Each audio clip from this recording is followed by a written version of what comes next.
SOS à la recherche de soi. SOS SOS à la recherche de soi. SOS à la recherche de soi. SOS à la recherche de soi est une invitation à prendre le temps. Prendre le temps pour se connaître, qui je suis, à quoi j'aspire, qui je souhaite devenir. Partir en quête de soi demande souvent du courage et de la persévérance. Mon but est de partager avec vous ma philosophie de vie, de vous offrir une façon d'aborder la vie. Au-delà du bruit extérieur, retrouver le calme intérieur, faire le silence, apaiser son esprit et ainsi retrouver la sérénité. Aujourd'hui, nous allons aborder la notion d'être soi-même. Comment devenir soi-même? Dans quel but? Pourquoi avons-nous besoin de nous connaître? Qui je suis? Voilà une question intéressante, n'est-ce pas? Dès lors que j'introduis cette question, j'intègre la notion de ce que je ne suis pas. Vous me suivez? Observez-vous. Prenez le temps de vous regarder, de ressentir chaque sensation, chaque émotion. Posez-vous la question de qui est-ce qui regarde? Qui est-ce qui écoute? Qui ressent les choses? Vous ou la conscience qui se trouve à l'intérieur de vous? Comment se connaître? Vous êtes-vous déjà réveillé un matin en ayant une drôle de sensation? Celle de ne pas être à votre place, de ressentir ce vide. Si oui, quelle a été votre réaction? Je vais partager avec vous mon expérience. Je travaillais en restauration et lors de mes coupures, je profitais pour me reposer. Avant de repartir travailler, je profitais de passer par la salle de bain pour me remaquiller, me rafraîchir. Mais quelle fut ma surprise quand la personne que j'ai vue dans le miroir m'a semblé être une étrangère. C'était mon visage, mon corps qui se tenait là. Mais qui est-ce qui regardait? La question de qui je suis m'est apparue comme une évidence.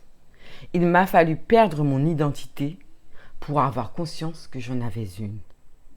Vous voyez où je veux en venir? Pour se connaître, il faut tout simplement le vouloir. C'est prendre le temps de s'observer, de se poser des questions et surtout d'écouter les réponses. Pourquoi? Parce que c'est la porte par laquelle on passe pour devenir qui on souhaite être. On ne peut pas ne pas être. La seule chose que l'on peut faire, c'est être conscient de qui nous sommes en train d'être. Vous me suivez toujours? Devenir soi-même, c'est un choix. Nous perdons la capacité de nous souvenir de qui nous sommes lorsque nous passons notre temps à vouloir correspondre à l'idéal d'une société, d'une famille, d'un homme, d'une femme. C'est en cela que nous nous coupons de nous-mêmes. Par définition, être soi-même, c'est être pleinement conscient de notre façon d'agir et de réagir. C'est également être dans son corps, ressentir les émotions, les sensations que la vie met sur notre chemin. Être soi-même, c'est accepter que l'on soit le vide et le plein, l'obscur et la lumière, le tout et le rien. C'est tout simplement accepter l'impermanence des choses et de savoir que c'est OK. Je suis à la fois vulnérable et forte.